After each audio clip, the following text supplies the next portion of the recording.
자, 안녕하세요. 반갑습니다. 첫날이라 되게 어색하다.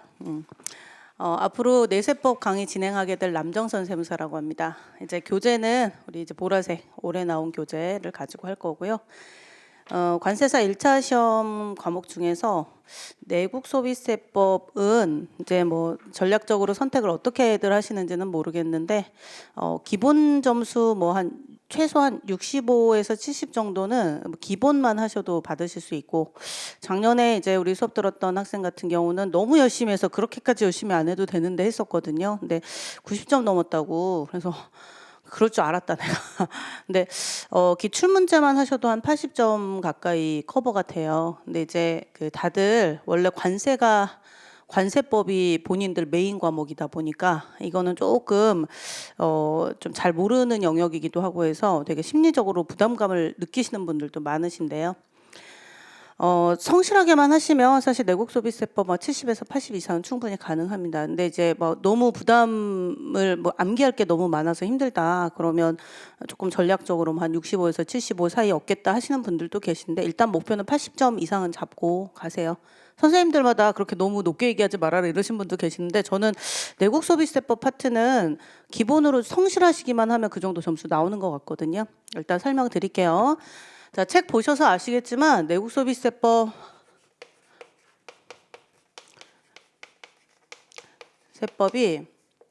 소비세죠. 소비세. 자, 내국소비세법은 크게 부가가치세법. 앞으로 공부하셔야 될 영역. 또 개별소비세법.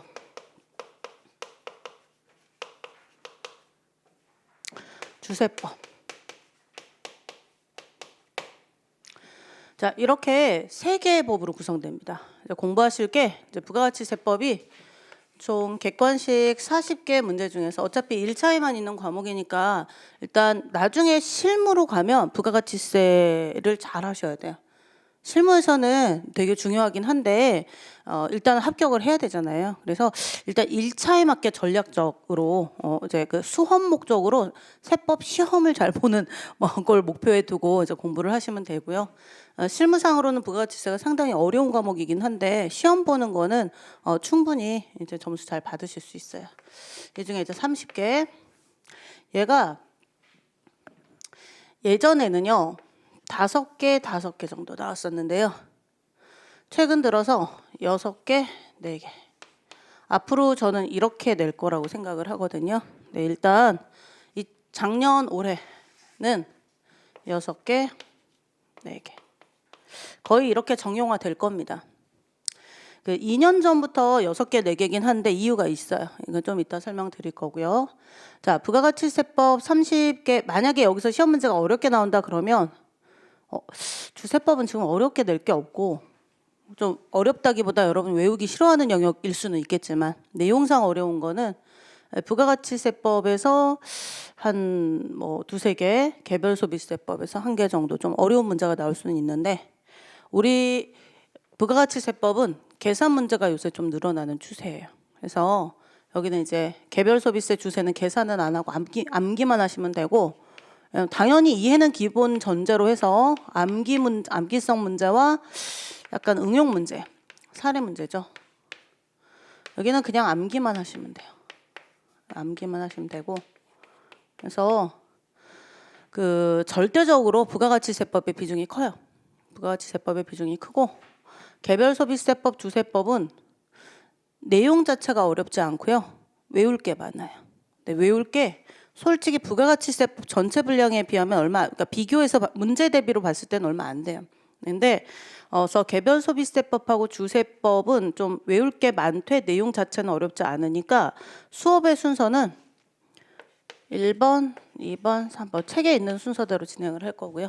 수업은 교재 앞에서부터 진도를 나갈 거고, 그 중에 그 개별소비세법하고 주세법은 중간중간에 프린트를 드릴 거예요. 작년에는 그 부가가치세법 복습 프린트를 드렸거든요. 근데 이제 그냥 그거를 그렇게 하지 말고 객관식 문제집 갖고 계시는 분들은 어차피 그거 나중에 보셔야 되니까 그거랑 복습을 병행해서 미리 하라고 이제 공부 방법은 나중에 안내해드리면 될 것 같고, 부가가치세는 간단한 OX, 자주 나오는 OX 정도만 드리고 해설 강의는 없이 일단 복습하실 수 있게만 드릴 거고요. 개별소비세법하고 주세법 프린트를 중간중간에 드릴 거예요.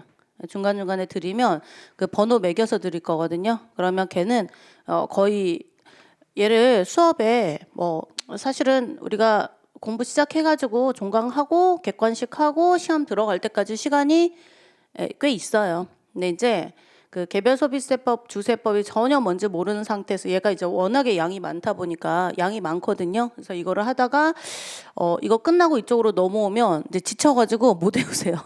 너무 지쳐 있어요. 그래서 처음에 조금 열정이 넘칠 때 개별소비세법, 주세법상 간단한 용어 정도를 처음부터 조금 프린트를 드리고 읽어 놓으면 뒤에 갔을 때 진도 빼기도 본인들도 그렇고 저도 그렇고 좋고 암기하기도 좀 편해요. 그러니까 본격적으로는 이때 가서 이거 수업 나갈 때 완벽하게 외운다라고 생각하시되 일단은 그 앞부분에서 조금씩 얘네들을 건드려 드릴 거니까 그거는 참고하시면 되겠고요. 그 부가가치세법의 계산 문제를 한 3개에서 4개 정도 생각하시면 돼요. 뭐 숫자 나오는 문제를. 개별소비세 주세법은 세율 같은 게 무조건 나와요. 무조건 나오는 게 세율. 과세표준 세율. 이제 과세표준 세율이 뭔지 아예 모르는 경우도 지금 있을 건데 세법을 처음 하신다 그러면 모르실 거예요. 근데 이제 부가가치세를 공부하면서 과세표준이 뭐다 뭐 이런 것들을 이제 개념을 익히게 될 건데 무조건 세율 문제 하나씩 과세표준 문제 하나씩. 근데 그 다음에 뭐 처음 듣는 용어일 건데 뭐 미납세 반출이라든가 뭐 그 면세 대상이라든가 이런 것들을 추려내는 거. 그래서 결국은 골라내는 문제들.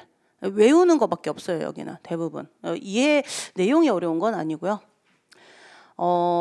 이제 공부를 하실 때 전략은 우리가 이제 40개 문항이 전체 총 40개 문항 중에서 오지선다 로 해가지고 뭐 문제풀이 시간은 뭐 부족하진 않을 겁니다.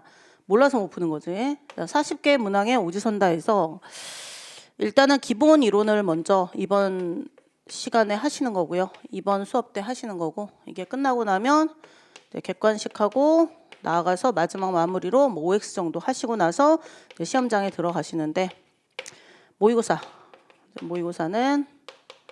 당연히 하는 거고. 네, 이게 단원별로 이렇게 연결이 돼 있어요. 단원별로. 그래서 객관식 이제 기출문제. 언제나 모든 시험은 기출문제만 정확하게 다 풀 수 있어도 뭐 거의 다 합격입니다. 그래서 사실은 얘를 풀어내기 위한 수업이라고 생각하시면 돼요. 문제를 지금 드려도 객관식 문제집을 딱 펼쳤을 때 이게 어느 나라 말이야. 글자는 한글로 써져 있는데 외국말 같잖아요. 그래서 그 객관식 실전 기출 문제를 풀어내기 위한 수업이라고 생각을 하셔야지 지금 우리가 논문을 쓰는 수업은 아니죠. 그래서 무슨 부가가치세를 처음부터 끝까지 뭐 완벽하게 탐구하고 이게 아니고 시험 문제 대비해서 부가가치세 맥락 중에 수험 목적에 접근을 하게 될 거고요.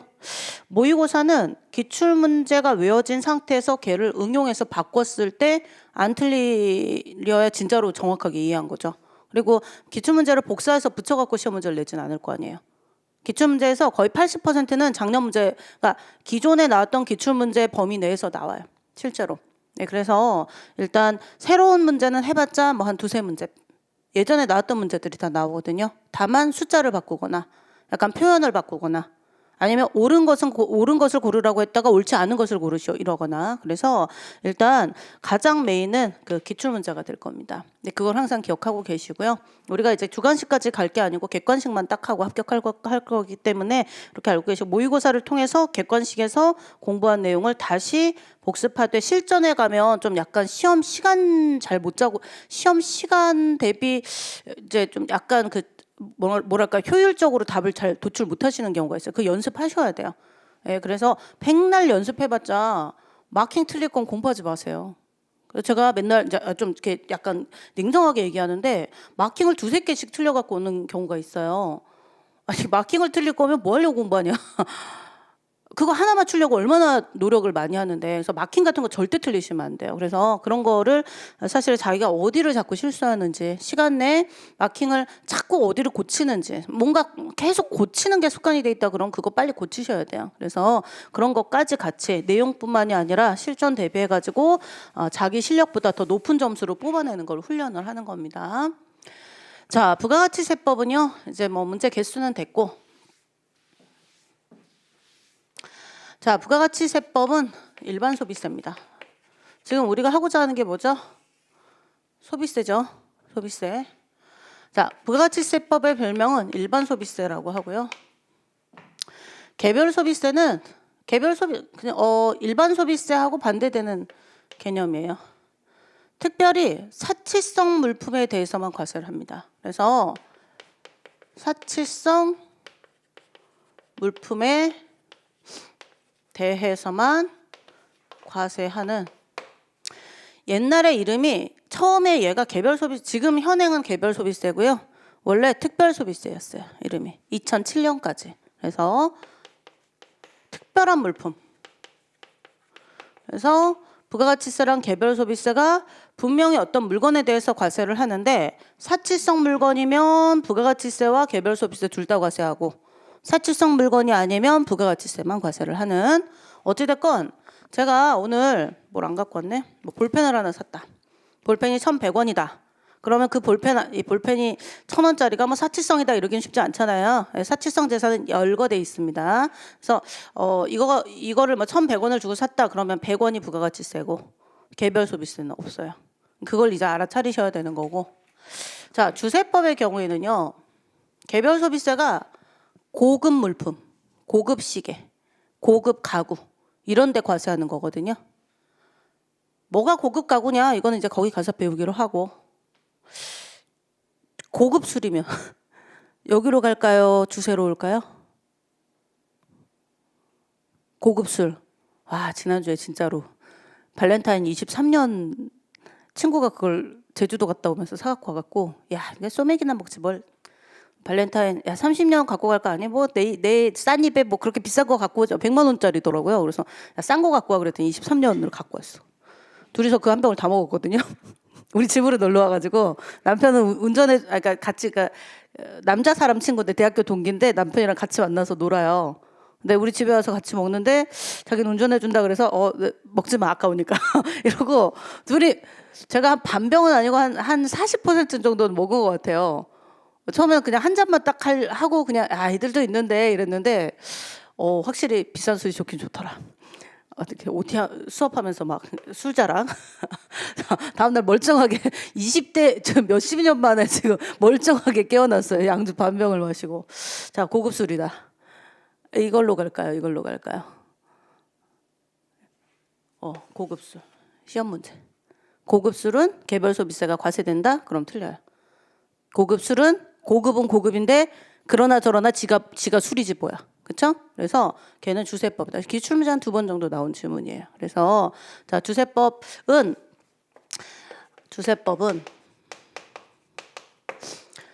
어찌됐건 부가가치세도 과세가 되는 거예요. 그래서 고급 술이다 그러면 주세하고, 어차피 고급 술이 아니라 뭐 막걸리 같은 거라고 하더라도 부가가치세하고 주세가 과세가 돼요. 그러니까 뭔가를 소비를 하시는 분들이 가격에 포함해서 내는 세금이 소비세입니다.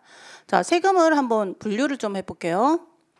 지금 세법을 전공하신 분도 계실 것이고, 아니면 무역학과이거나 경영학과이셔서 이제 세금이라고 하는 거를 처음 접하시는 분들도 계실 거예요. 네, 그래서 일단 아시는 분들은 다시 한번 상식적으로 점검한다라고 생각하고 보세요. 자, 조세는 어떻게 나눠지죠? 부가가치세 개념을 물어보는 문제가 가끔 있을 수 있어서, 자, 조세는 일단 과세 주체에 따라서 국세하고 지방세로 나눠집니다. 과세를 하는 주체가, 과세라는 말에 이제 익숙해지셔야 될 거예요. 세금을 부과한다, 과세라고 하고요. 자, 국세는 국가가 과세 주체가 되는 세금입니다. 국가 전체, 그러니까 세금을 거두면 그걸 국가 전체 예산에 쓰는 거예요. 서울특별시가 걷어서 서울특별시가 쓰지 부산광역시 안 주는 거예요. 지방세는. 그래서 지방세는 그 지방에서만 걷어갖고 그 지방자치단체가 가지는 거예요. 근데 이 안에서 과세권 관할하는 거는 또 그 법에 있어요. 근데 우리는 지금 이거 아니고요. 자, 국세가 다시 두 가지로 나눠집니다. 관세와 내국 국세. 그 내국소비세법은 여러분 메인이 이거잖아요. 관세사 하시는 분들은 관세법을 잘 하셔야죠. 아, 이거는 보기만 해도 어려워요. 저는 잘 모르니까. 근데 얘는 기본으로 하시는 거고요. 내국세가 뭐 법인세도 있고 소득세도 있고 부가가치세도 있고 뭐 여러 가지가 있어요. 근데 그 중에 내국세 중에서 그 소비에 관한 세금, 소비자들이 내는 세금. 그러니까 소비를 빵을 하나 먹으면 부가가치세 한 번 내는 거고요. 똑같은 빵을 두 번 먹으면 그 부가가치세를 두 번 내는 거예요. 그러니까 소비자의 가격에 포함해서 나가는 세금이에요. 오늘 혹시 그 흰우유는 면세니까 됐고 하늘보리, 커피, 뭐 편의점에서 뭐 하나씩 사셨죠? 또는 식사하셨죠? 어딘가 밖에 나가서 돈 쓰셨다 했을 때 음식점에서 식사하셨어요? 부가가치세 내신 거예요. 음식 가격으로 7,000원 냈다? 그럼 7,000원에 부가가치세가 포함되어 있는 거고요. 담배 사셨어요? 담배 안에는 부가가치세도 포함되어 있고 지방세에 있는 담배 소비세도 포함되어 있고 담배 한 갑이 어제 누구한테 물어봤더니 4,500원인가 그런다면서요? 그렇대요.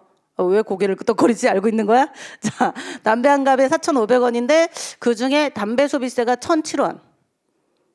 개별 소비세 붙어요. 우리 배워야 돼요. 외워야 되고 좀 어려운 영역이긴 한데 그리고 이게 담배 종류가 되게 많아요. 권련, 편의점에서 파는 거는 그 분필처럼 생긴 거 있죠. 20개비짜리 걔는 권련이라고 하고 엽권련 이런 것도 있고 시가 이런 것도 있고 뭐 희한한 게 다 있어. 머금는 담배, 뭐 씹는 담배, 냄새 맡는 담배. 왜들 그래? 자, 근데 있어요 실제로. 그래서 걔네들에 대해서 그러니까 왜 지금 얘기를 하냐면 그 담배에 우리 개별 소비세가 붙기 때문에 나중에 심오학습으로 외워야 돼. 아직 거기까지 시험 문제에서 많이 건드리지는 않았어요. 어려운 게 나오면 거기를 건드릴 것 같긴 한데 좀 약간 너무 짜증나니까 담배 종류를 외워야 되잖아요. 그래서 하다 보면 그 세율 중에 제일 어려운 파트가 담배 파트예요. 그래서 가끔 휘발유 그 기름 우리 저 차에 넣는 기름 있잖아요. 석유류하고 담배는 그냥 기본만 하고 퉁치고 그냥 이건 나오면 틀리자 이러고 넘어가기도 하는데 처음에는 그래도 얼추 외우실 수 있게 가이드는 조금 해드리려고 해요. 가급적이면 다 외우고 가면 좋긴 하니까. 그래서 여기에 뭐 법인세라든가 소득세라든가 등등등이 있고 부가가치세, 개별 소비세, 주세가 있는데요. 자, 관세는 관할 관청이 관세청이에요. 그래서 관세청의 기관이 세관이죠. 공무원도 관세직을 따로 뽑아요. 여기랑은 영역이 달라요. 제가 세무사 한 20년 차 정도 돼요. 어디 가서 웬만한 세무사들한테도 선생님 소리 듣거든요. 근데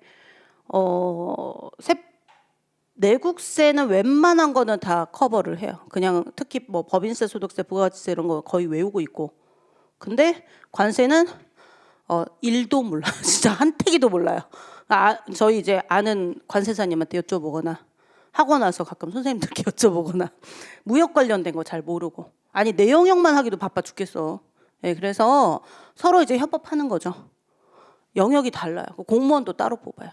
근데 세관에서 세관 통관 업무를 할 때 이제 관세사님들이 이제 외부 자격사로서 여기는 세관 공무원들은 이제 관세직 공무원이고 세관에서 이제 업무하는 거에 이제 그 뭐 신고서를 써준다든가 이런 거에 각종 그 통관 대행이나 이런 걸 하실 거 아니에요. 나중에 하는 업무가 뭐 여러 가지가 있겠지만 근데 그 부가가치세하고 개별 소비세 주세는요.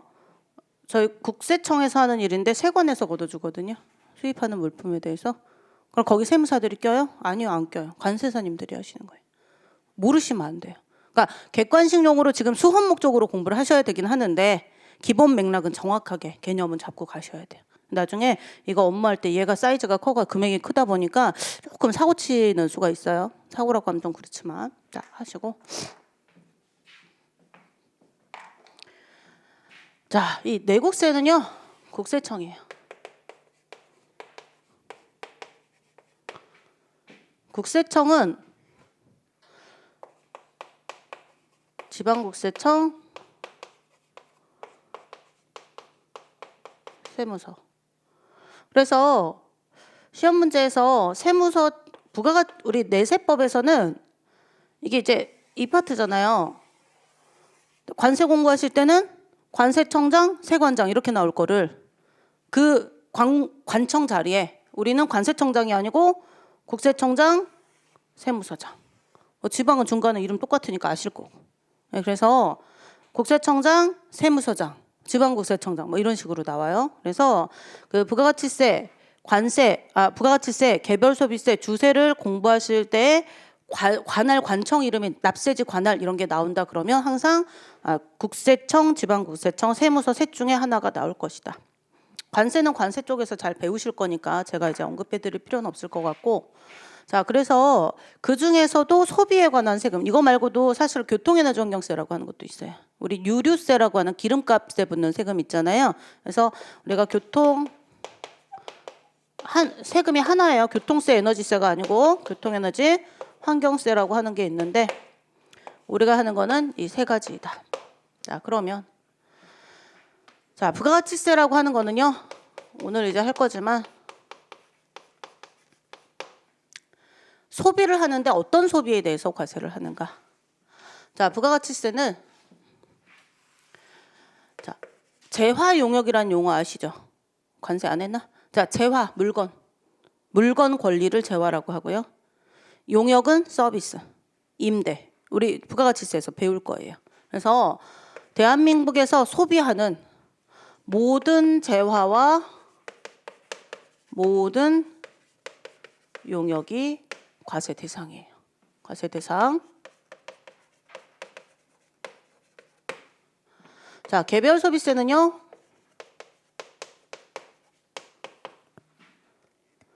여기에 술 있어요. 술 있습니다. 술도 소비잖아요. 술 사 먹잖아요. 그렇죠? 자, 개별 소비세는 사치성 재산에 대해서 과세를 하는데, 사치성 재산과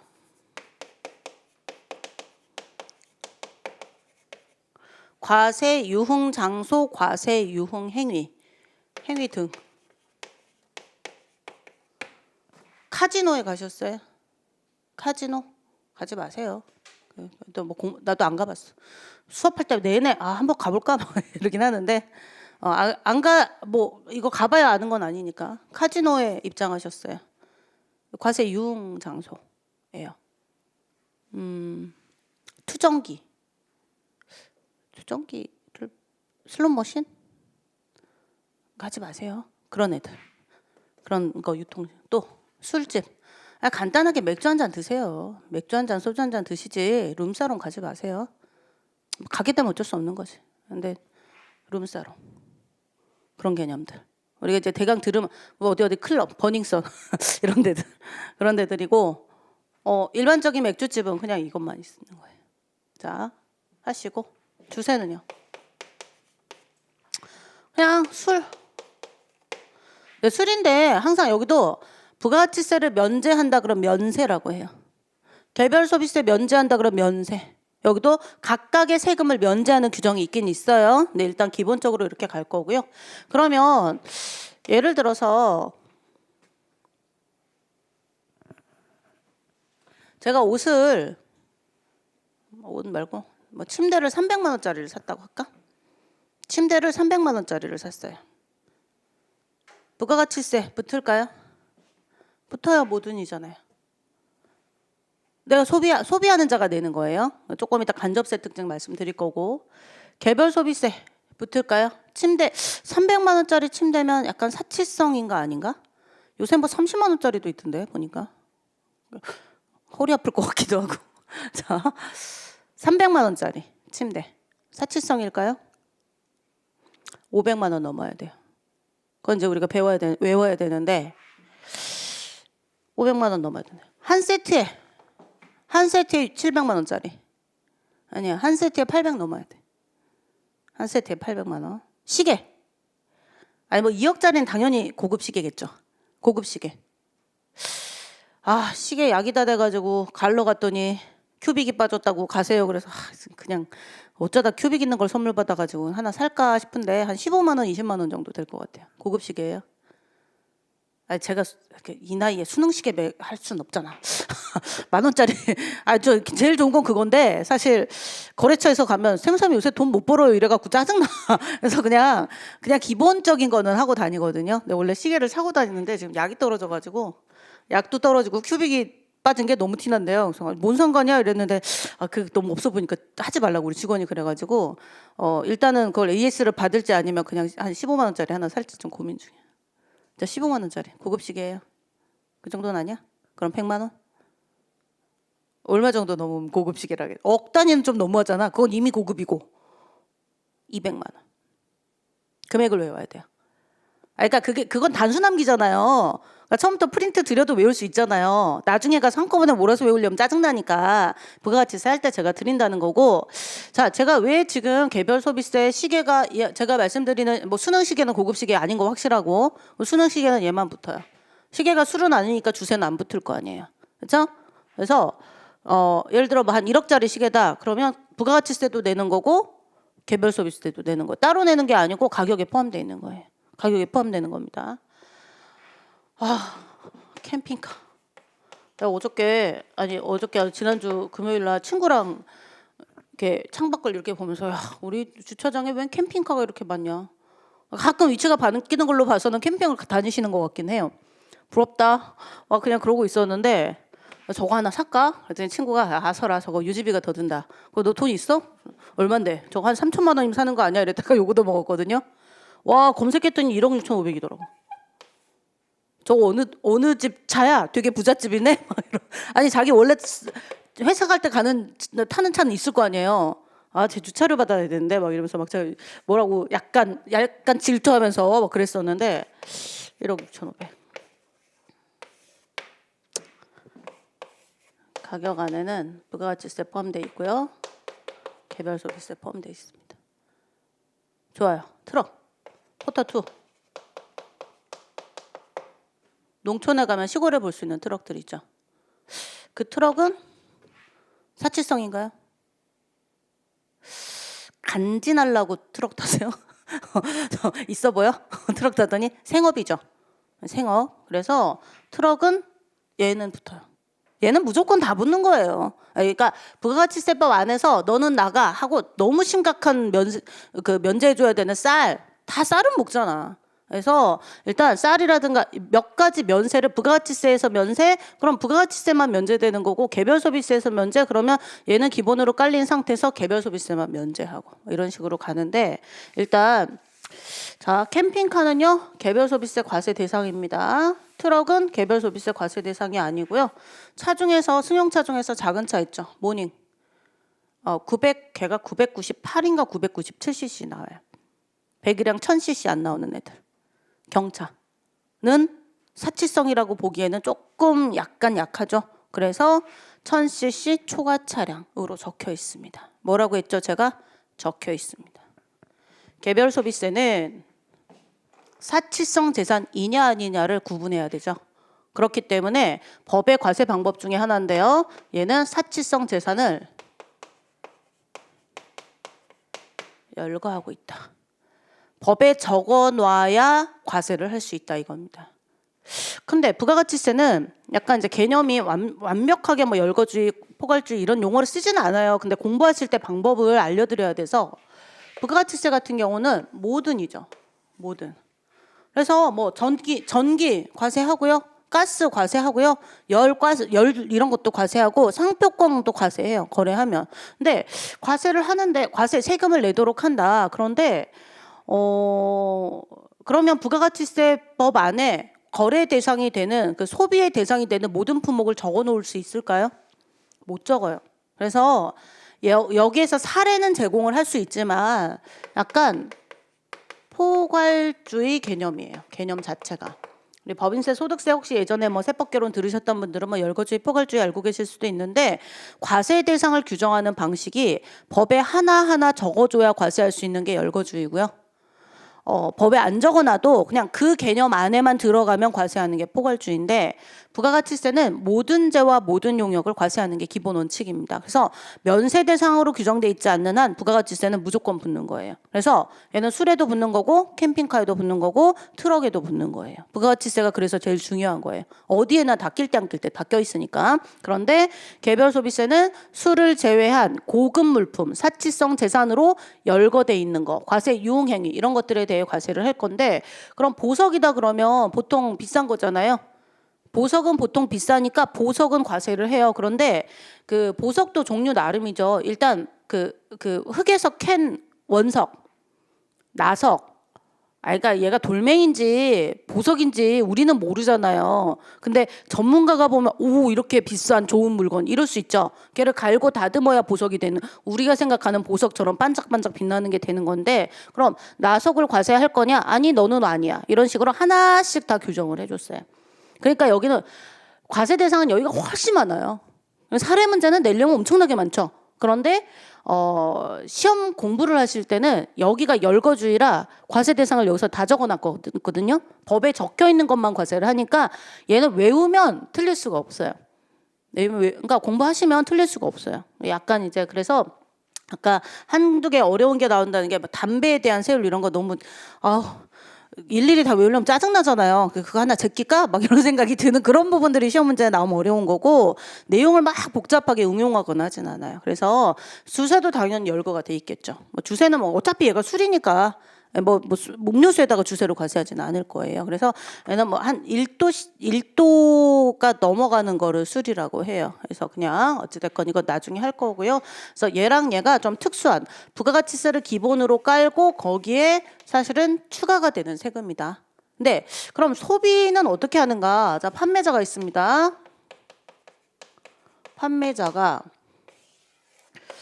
소비자한테 물건을 판매하는 시점에 예를 들어 제가 20만 원짜리 술을 한 병 산다. 그러면 20만 원짜리 술을 사서 소비할 거니까 마시고 나서 국세청에 가서 세금을 내라고 하면 절대 안 내죠.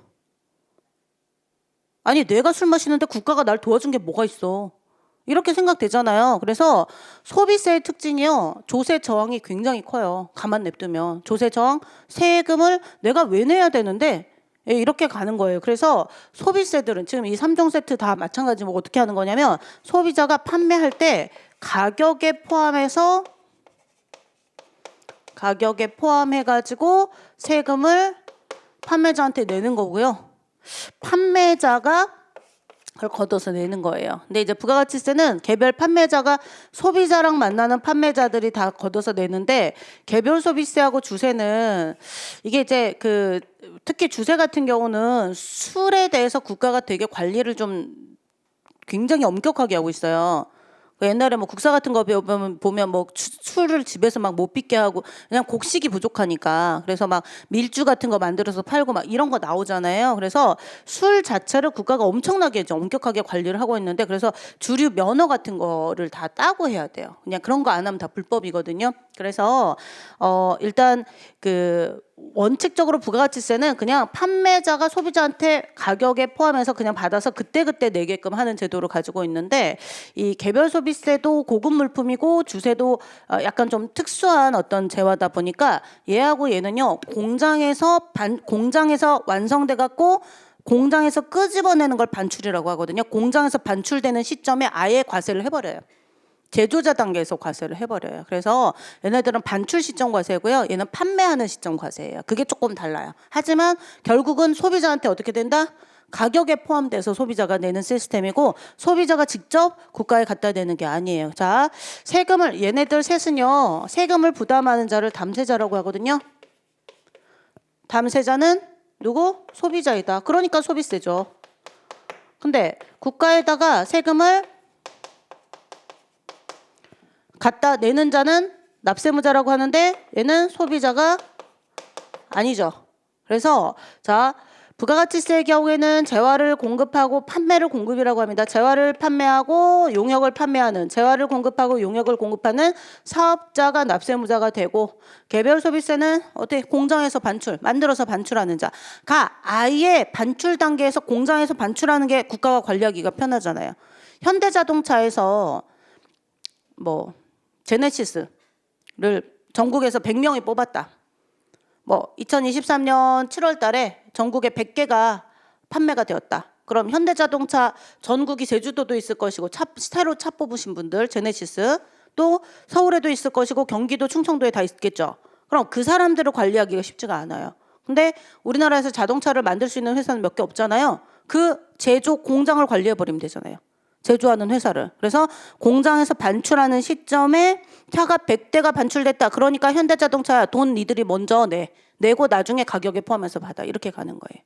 그래서 현대자동차가 실제 자기 주머니 털어서 내는 세금은 아니에요. 근데 어찌됐건 걷어서 내도록 하고 있고요. 그래서 담세자와 납세 의무자가 다른 세금을 뭐라고 하죠? 이거를 간접세라고 합니다. 앞으로 배우실 부가가치세, 개별소비세, 주세법의 공통특징은 뭐냐면 얘네들은 소비세예요. 이름 자체가 내세법 하시면 잘 모르셨을 건데 내국 소비세법입니다. 그래서 소비세이고 더불어 간접세이다. 자, 그래서 부가가치세법하고 개별소비세법, 주세법이 서로 그 소비자의 가격에 포함되어 있다라는 면에서는 다 비슷한 측면이 있는데 부가가치세는 웬만한 물건에는 다 포함되어 있고요. 면세대, 쌀 같은 거 빼고서는 다 포함되어 있고 개별소비세는 사치성 재산에 대해서 부가가치세와 더불어 같이 포함되어 있고요. 또 술이다 그러면 부가가치세하고 주세가 포함이 되어 있습니다. 주세법이 조금 예전에 어려웠었어요. 그러다가 자 주세법이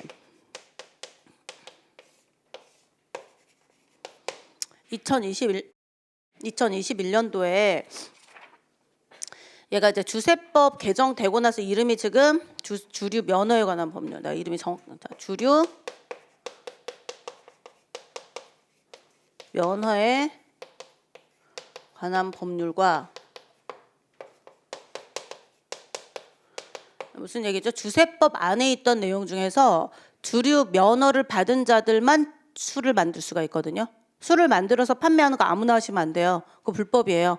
그래서 술을 만들어서 팔 수 있는 허가를 받아야 되는데 그 면허를 받아야 되는데 그 면허가 주세법 안에 있었어요. 그러다가 21년도에 주류 면허에 관한 법이 새로 만들어진 제정이라고 하거든요. 그러면 종전에는 이 주류 면허에 관한 법률이 별표면 주세법 안에 포함되어 있을 거 아니에요. 주류 면허가 취소되는 이유, 주류 면허를 받았을 때 어떤 면허를 받아야 되는가, 어떤 요건을 충족해야 주류 면허가 유지되는가. 이게 옛날 기출문제 꼭 1개에서 2개 있었던 문제예요. 그러다가 그 절차 규정이죠, 사실은. 절차 규정이 다 빠져버렸어요. 다른 법으로. 그러면 여기는 뭐만 남아요? 진짜로 술만 남아요. 면허 받고 이런 그 허가 절차, 인허가 절차 이런 게 안 들어가니까. 그래서 제가 아까 얘가 6개, 얘가 4개가 된 게 이유가 있다고 그랬죠. 원래 얘가 5개 해도 여기서 이 면허 관련된 파트가 시험 문제 꼭 나왔고 한 2개 정도는 꼭 나왔거든요. 그러니까 그렇다고 7개, 3개를 낼 수는 없으니까 지금 한 6개, 4개 정도 비중이 아마도 계속 유지가 될 것이다. 기존에 내던 이 문제가 빠지면 한 3개에서 4개 정도밖에 안 나오거든요. 그러니까 약간 주세 쪽에서 조금 좀 더 지엽적인 문제를 내긴 해요. 근데 그래봤자 양이 얼마 안 돼요. 양이 얼마 안 돼서 외우기가 싫어서 그렇지 외우시면 두렵지 않게 문제의 점수는 잘 맞추실 수 있어요. 그래서 근데 이제 이 용어를 우리 책에서 완전 싹 다 삭제할까 하다가 좀 고민을 좀 하다 그냥 일부 남겨놨거든요. 그래서 양이 많아요. 그러니까 뒤에서 제가 안 하고 넘어가는 부분들이 있을 건데 왜냐하면 이걸 찾아보셔야 될 때 혹시 나중에 그 주세법에서 주류 면허를 받은 자가 이런 말이 나와요. 이 법에 의해서 받은 자인데 어찌됐건 면허를 받은 자가 어찌고 저찌고가 나오면 도대체 그게 무슨 말이야 할 수가 있잖아요. 그렇다고 여러분께 그 법제처라고 이제 그 세법을 찾아보는 파트가 있어요. 그 사이트에 들어가서 알아서 보세요 하기가 좀 그러니까 여기 이거와 관련된 내용 중에 그래도 혹시 필요하면 찾아봐야 되는 영역들은 그냥 넣어놨어요. 근데 수업하면서 이걸 제가 연필로 X 치세요 할 거예요. 그러면 X 치는 거는 없는 규정이 아니고 주세법의 영역은 아닌 거예요. 참고용으로 넣어놓은 내용들. 왜냐하면 몇십 년간 너무 중요한 내용들이었기 때문에 이거를 아예 삭제하는 건 조금 약간 위험해 보여가지고 일단 놔뒀으니까 실제로 주세법 교재 페이지 중에 한 반 정도만 외우면 된다라고 생각하시면 돼요. 양이 굉장히 적은 편입니다, 사실은. 자, 이렇게 하시고 그래서 우리 교재 보시면요.